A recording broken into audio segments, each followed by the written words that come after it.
सोलापुरातील धाब्यावर 2 ईव्हीएम आल्या कशा? सीलबंद ईव्हीएम जिल्हा प्रशासनाच्या ताब्यात. सोलापूरकरांमध्ये वेगवेगळ्या चर्चांना उधाण.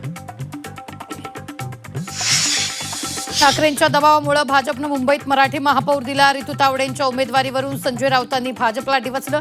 मुंबईतील मराठी माणूस हिंदू आहे हे भाजपला कळाल्याचा टोला. अपघातग्रस्त विमानाच्या पायलटचा डिसेंबरमध्ये 50 कोटींचा विमा काढला आणि जानेवारीत अपघात झाला. विम्याच्या पैशासाठी घातपात घडवल्याचा अमोल मिटकरींना संशय.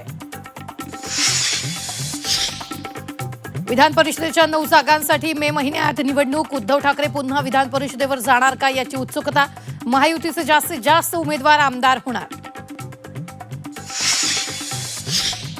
2047 मध्ये अखंड भारताचं स्वप्न पहा. सरसंघचालक मोहन भागवतांचं आवाहन. बांगलादेशातील 1.25 कोटी हिंदूंनी ठरवल्यास काहीही अशक्य नाही. सरसंघचालकांचा गर्भित इशारा. राज्यातील 12 जिल्हा परिषदा आणि 125 पंचायत समित्यांची उद्या मतमोजणी. कोण विजयाचा गुलाल उधळणार याबाबत उत्सुकता.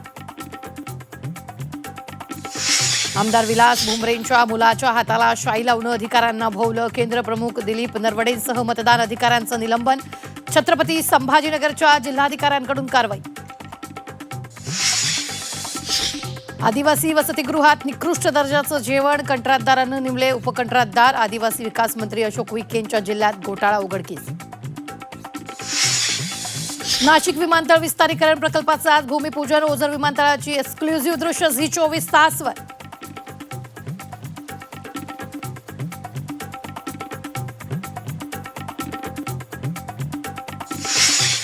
कबूतर पाळण्याच्या वादातून खून. मित्राकडूनच मित्राची हत्या. धुळ्यातील साक्री शहरातील धक्कादायक घटना. जेजुरी गडावर अचानक बैल उधळल्यानं मोठा गोंधळ. दर्शनासाठी आलेल्या भाविकांची पळापळ. अनेक भाविक पायऱ्यांवरून पडले.